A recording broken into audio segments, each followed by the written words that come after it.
welcome to this debate. Welcome from the side of the house in the right side from affirmative side and the left side from opposition side. The motion for debate today is, should sex education be banned in high schools? And for the first, I would like each side to introduce their members starting from affirmative side. Time is yours. Thank you. Hello, my name is Putri Rahmat. I am from the first speaker from the affirmative side. I am Salsabila Azzahra as a second speaker from affirmative side. I am Nurhan from the third speaker of the affirmative side. Okay, next to the opposition team. Time is yours. Hello, I'm Tiara and Nurlutfita. I'm from the first speaker of the opposite team. I'm Nurmayanti as the second speaker of the opposite team. And I'm Luzaini and Zahira as the third speaker from the opposite team. Before we begin this debate, I will tell you for the rules of this debate. The argument from each member of group should deliver from 3 until 5 minutes no more. Okay, without further ado, let's begin this debate. The first speaker from the affirmative side. Time is yours. Thank you. Shorten the time, I will start. We believe that sex education should be banned in high school because it is the responsibility of parents or guardians to provide sexual education to their children. By removing sex education from the curriculum, we respect the district cultural and religious values of families, allowing them to impact their beliefs and values on their children without interference from the school system. Banning sex education also promotes abstinence as the primary message, aligning with the moral and ethic teaching of many communities. Furthermore, the focus of schools should be on academic subjects that are essential for students' future career and preparing them for higher education, rather than topics related to personal relationship and sexual behavior. By removing sex education, we can allocate more time and resources to academic subjects and ensure that students are equipped with the necessary knowledge and skills to success in their academic pursuit. For explanation of the point, which consists of first, family as main responsibility. Many people think that sex education is the main responsibility of family and parents. They argue that parents should provide information about sex to their children according to their family values and beliefs. By abolishing sex education in school, sex education can be completely left up to parents. Second, privacy and ethics. Some people believe that topics related to sex are personal matters and should not be taught in school. They argue that the introduction of this topic in school could violate the privacy and ethics values shared by some students and families. Third, diversity of values and beliefs. Every individual and family has different values and beliefs regarding sexuality. Some argue that teaching sex education in school ignores this diversity and present views that conflict with the values held by students and their families. Fourth, less than optimal learning experience. Critics of sex education in school may argue that time spent on sex education can interfere with time that should be allocated to academic subjects. They argue that the focus of schools should be on the education of underlying intellectuals such as mathematics, science, language, and history. Maybe that's all. Thank you.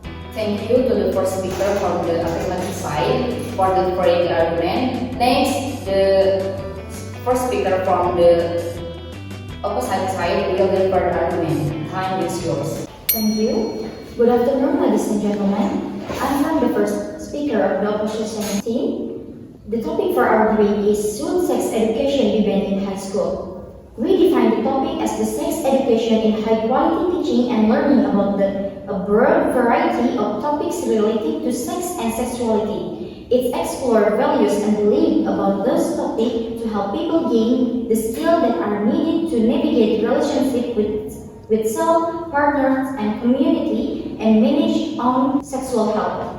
We, the opposite team, disagree with the statement given by the first affirmative speaker that sex education should be banned in high school. Recently, cases of sexual harassment or violence have been increasing in the mass media coverage. The number of cases that are happening now is like iceberg phenomenon. Most of the victims prefer to remain silent. Cases of sexual harassment or violence do not only occur in adults, but also in many children. Prevention of EHP or AIDS or TPA malpregnancy purpose sex education to be a curriculum in high school or senior high school. In Indonesia, knowledge of sex is still considered a taboo thing, too important to children and adolescents.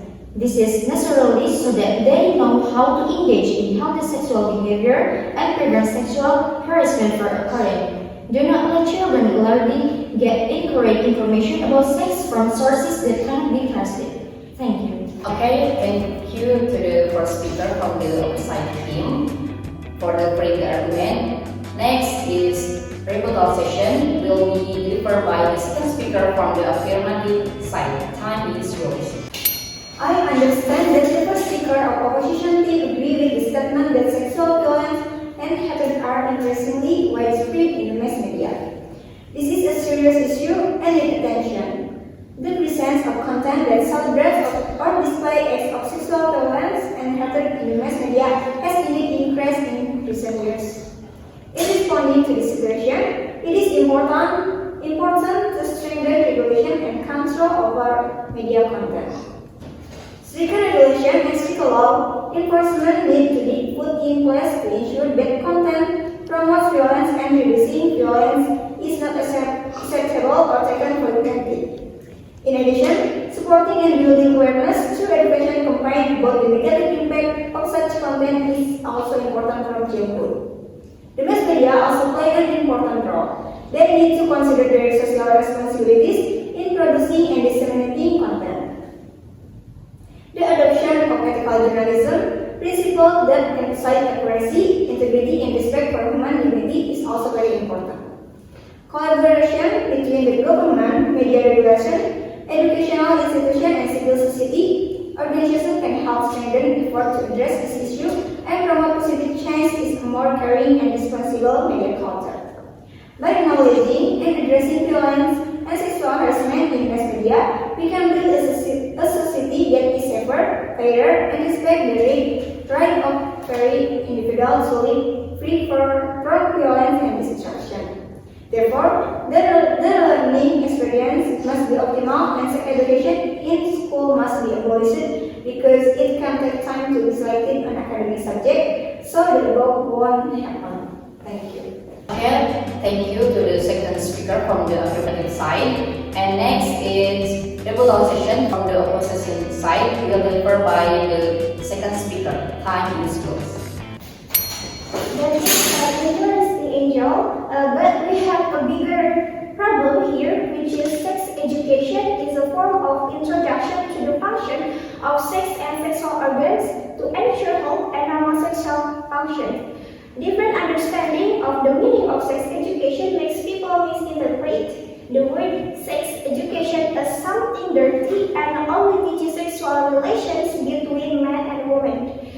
In fact, sex education is part of education as a whole, so that the notion of sex education is closely related to education in general. The definition of sex education can be seen from the words that make up the term, namely education and sex. In accordance with the International Agreement Conference of Sex Education and Family Planning in 1962 in Aulia 2013, is to produce adult human who can live a happy life and be responsible for themselves and for others. According to the Sex Information and Education Council of the United States, in Subianto 1996, sex education has the following objectives. So in this case, sex education can actually be seen from two aspects. First is biological knowledge.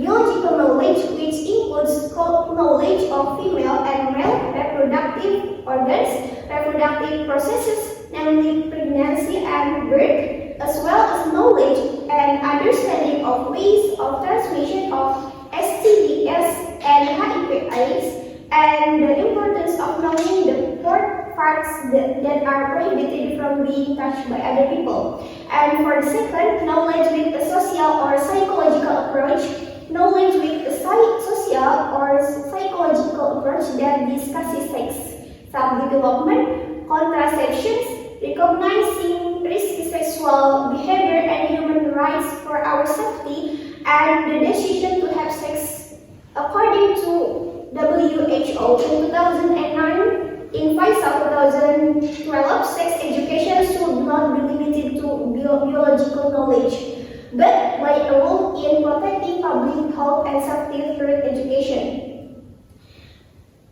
In general, the benefits of sex education according to Nurmayanti in FISA 2012 are: first, the community gets positive views and benefits about sex education information. For the second, knowing the consequences and dangers of sexual deviant behavior.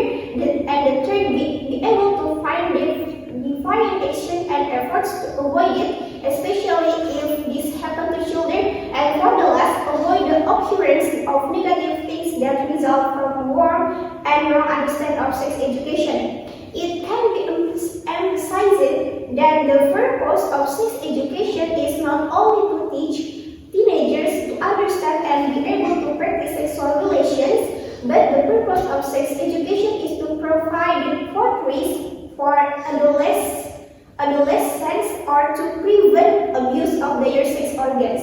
Thank you. Okay, thank you to the second speaker from the opposite team. Okay, next to the conclusion from the affirmative team. Time is yours. Allow me to summarize our key points and emphasize our position. We believe that sex education should be banned in high school because it is the responsibility of parents or guardians to provide sexual education to their children. By removing sex education from the curriculum, we respect the diverse culture and religious values of families, allowing them to impart their beliefs and values on their children without interference from the school system. Banning sex education also promotes abstinence as the primary message, aligning with the moral and ethical teaching of many communities. Sex education must be abolished because it is still considered that giving sexual education to children is taboo and inappropriate. Children should not know things related to sex problem because it is still inappropriate. Furthermore, sexual education for children is the conclusion that by providing sexual education to children, it will make children feel interested and engaging in inappropriate sexual activities. The sex education should be abolished, considering the lack of material on sexuality.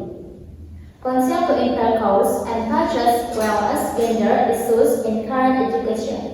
This discourse was also supported by Yasri Uliandani from the National Commissions on Women. He mentioned that sex education is one of the programs that Komnas Perempuan has pushed for. In the application of sex education, there is concern that teachers have the potential to be accused by society of being obscene teachers, poor teachers, immoral teachers, and so on. In addition, a number of studies have called for society's rejection of supporting the assumption that sexuality is a taboo thing to talk about among adolescents and children. Sex education will be known by itself as doubt. If it is not eliminated, there is concern that the sex education provided will encourage them to have sexual intercourse earlier and turn to deviance. Dr. Hastawardoyo shared a similar opinion reported by Ekonomia.id, the head of the Population and Family Planning Agency, BKKBN at the time, stated that the public perception was still caused that the sex education had more negative impacts than positive impact. According to him, this is what strengthens the opinion of society rejection of sex education. Thank you. Thank you to the last speaker from the affirmative side. And now the last speaker from the opposition team. Time is yours. Thank you. I'm here to outline a few arguments that have been made by my parents before getting on the motion. To sum up, sex education is guiding and explaining about change in the function of sexual organs as a stage that must be faced in life.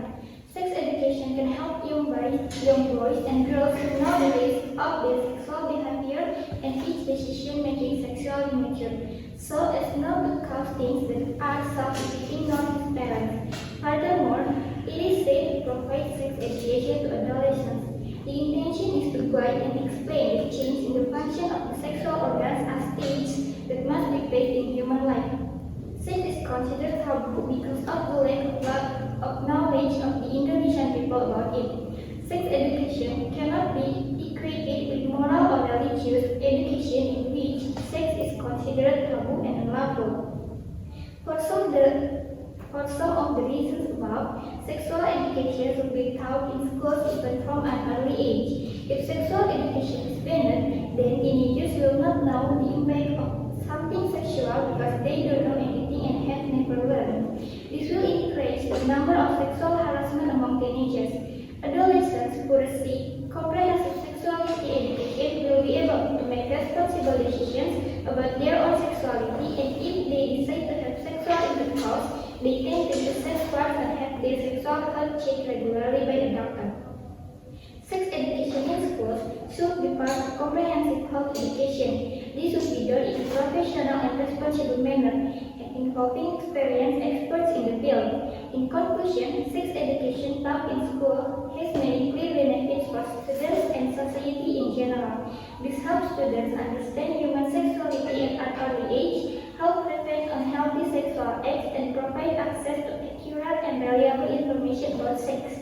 Therefore, sexual education should not be banned in schools. Be a friend and teenagers in exploring their knowledge and values about sexuality, so that Indonesia's young generation can become an intelligent and responsible generation. Thank you. Okay, thank you to the last speaker from the opposite team, and I would like to say thank you to all of the members of the affirmative side and the opposite side, and also to the audience that have watched this debate.